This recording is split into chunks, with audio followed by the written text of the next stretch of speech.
This is Coach Lee with myexbackcoach.com, and I'm going to talk to you about if it's too late to do no contact. That is it too late to apply the no contact rule?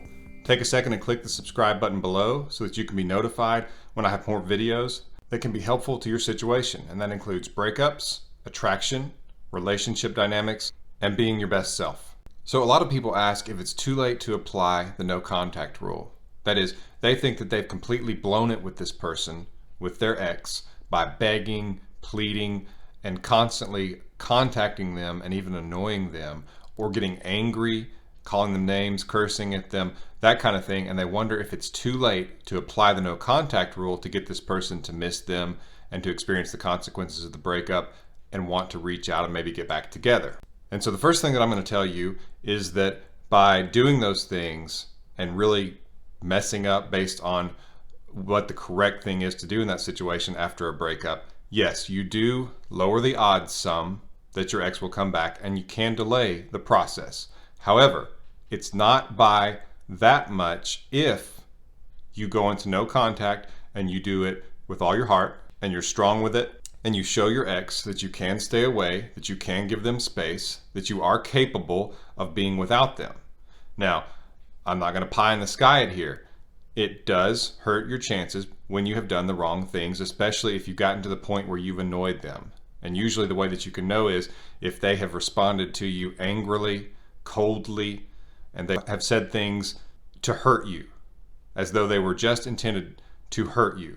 That's usually when they're just trying to get you to leave them alone, and they do that. It's like taking a swing at you with their fist, except they're using words, and they're wanting you to leave them alone so they can try to move on or just get away from you because they're really annoyed with you. And usually that's because emotional attraction has dropped significantly. So if you've done those things and this person is responding to you coldly or angrily, and it's obvious that you've annoyed them and you've pestered them and they just want you to leave them alone, you have got to leave them alone. You have got to back off. It's not playing a game. It's not being manipulative. It's the best thing to do in this situation.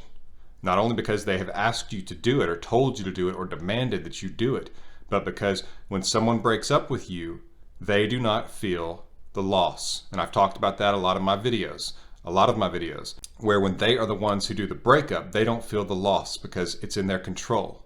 They can get it back at any moment, or at least it feels that way, that if they wanted you back, they could get you back pretty quickly. You don't feel that way. You feel that you've lost something and you're trying to get it back, and it feels like it's not obtainable, that you can't do it, that it's gone. And so that's why you feel the loss and why it hurts and why you feel so panicked. And a lot of times people do the wrong things when they feel panicked and when they feel like they have lost something. They think they have to get it back right away, and that's not true. You have time. And so you need to realize that just because you've been broken up with, it doesn't mean you have to do something right away to get your ex back. It doesn't mean that you should panic, because these things take time. The process that your ex must go through. And I talk about this a lot in my emergency breakup kit, which you can get more information about in the link in the description below. And I also talk about it some in other videos about the stages your ex must go through during no contact and how these things take time. But you're pulling back from them because that's what they have done with you. They've said emotional attraction has fallen. That's basically what they've said when they break up with you. That's why the issues seem like they matter so much now, because a lot of these issues have been going on. It's not something new a lot of times. Now, sometimes it is. If you've been caught cheating, or you have had some fit of anger where you two were fighting and you said something horrible to them, sure. Now, those kinds of issues are different. But most of the time, the issues that they give you at a breakup, if they give you issues, sometimes they just give you a cliche or something vague so you can't argue with them. But most of the time when they start listing issues, those things have been going on for a long time. And we typically just think, well, it just sort of got to where they couldn't stand it anymore, that it was the straw that broke the camel's back, so to speak. But usually it's that emotional attraction has fallen, which sometimes the issues can cause some of that. Other times it's because they feel that you are more invested in them than they are in you. And sometimes they realize that, and sometimes it's just a feeling. So lots of things can contribute to emotional attraction falling.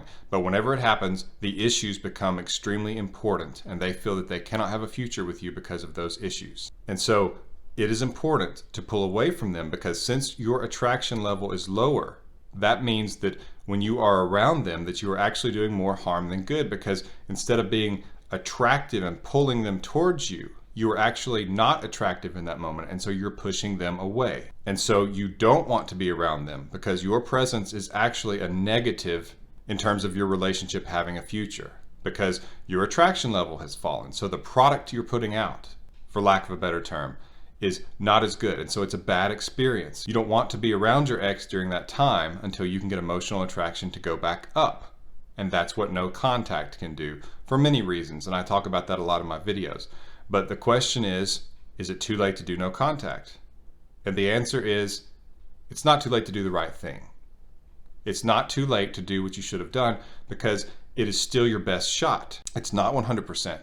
But if you stay away from them, a lot of times, if you have done the things that I tell you not to do, and so you've, quote, messed up, and you're wondering if it's too late, if you will go into no contact, and you will stop doing those things that hurt, then what happens a lot of times is that your ex is a little bit surprised because they thought it was just going to keep going. And so they actually notice no contact more. They notice that you're not doing those things. And it's sort of a curious thing, and they wonder, why have you stopped? And are you going to keep it up? And what does that mean? And so that's where, if the relationship was really good and you had a lot of time in a relationship, at least 6 months in this case, then usually that's when doing the wrong things and going into no contact can still serve you well. Most people will beg and plead and pester their ex after a breakup. So don't feel too bad. Don't get onto yourself. Don't think that you're just stupid or whatever, because you didn't know and you were panicking. And when we panic, we just kind of do whatever makes sense to us at the time, or whatever feels like we're accomplishing something, even if we're just spinning our wheels and not accomplishing anything. So don't beat yourself up over it. A lot of us have been there. But if you go into no contact now, at least you're not digging the hole any deeper. And if your ex can see that something is different, it can get their attention, and it can at least get them moving in the right direction. It may take longer, but if you go into no contact, hopefully what happens, and usually this is the case, they start to see you better day by day, and what you did when you were begging and pleading and pestering tends to be minimized in their minds, because you're showing you can do better now. You're showing that you can stay away. And so they tend to think that maybe it was just an emotional response or you were hurt, if they think about it that way. Sometimes they don't necessarily think about it in words, but they feel it. And if they can feel your absence and that it's the opposite of when you were begging and pleading, then they are more likely to believe that you can change, or that you can see the mistake, which a lot of you ask, how can I get my ex to see that I can change? Well, here's a way. You show them that you can change in this way, because if they believe that you can change in this way, a lot of times they will assign that to other things. Because especially if they have told you, leave me alone, stop contacting me, or something like that, and finally you do, then at least they can see, well, he or she did get the picture. They did understand at some point, and that's when they started doing the right thing. And so as they think about this more, and during no contact, when they are not hearing from you, they will reflect on your relationship, and not necessarily the breakup as much, because they kind of assign that in this other picture that usually has to do with no contact when you eventually apply it. And that's how they start viewing the breakup, that you did leave them alone at some point. They will take time to be reflective of the relationship. And since you're not pushing yourself on them or near them during this time when you were not as attractive to them, they look at times in the relationship when you were more attractive. And this is one of the keys that most people don't understand with no contact, is that when you take yourself away while you are not seeming as attractive to your ex, then they remember the times when you were attractive. And what they do is they start to associate you with those times instead of this time when they are not as attractive to you, and then on top of that, you're doing things that are very unattractive and pulling your attraction further down. So if you go into no contact, you allow them to remember you when the relationship was good, because that's all they have. They don't have you in their face, and so they have to rely on memories. And so when they look at those memories, and they remember when they're alone at night, or when they're just taking time to just think and to just be, they will remember the times when things were good and when they were attracted to you. And so in a way, you replace your bad image with that image. And so it's a very good thing to do, even if you do it late. And that's where no contact is very powerful, in that even if you do it late, you can still be successful with it. You can still reattract this person because you stop putting yourself in front of them at your least attractive moment. And you allow them to remember you as you were when you were in your most attractive state. And so they replace you in their minds with that more attractive version, and they start to miss that because that's all they have to go with. That's what they're remembering. And that's how no contact can get them to move towards you, to want to contact you, to be curious why you're not contacting them, to wonder what's going on with you, to miss you, to fear that you could move on, which no contact shows them you can stay away from them. That's one of the things that makes it so powerful. It makes them feel some of the loss because they realize if you can stay away from them, you can stay away from them permanently. And so they respond by worrying that you will move on, and that's when they experience that loss that I talk about that most people just experience when they're dumped. This is how you turn it around on them so that they can actually feel the loss, which is appropriate. They need to feel the loss in order to know if this is what they want. If they haven't lost it and they haven't felt that they've lost it, then they don't know if they want it, because in many ways they feel like they could still get it back. And so that's how no contact, even when you mess things up, can help you. My emergency breakup kit goes into this in greater detail.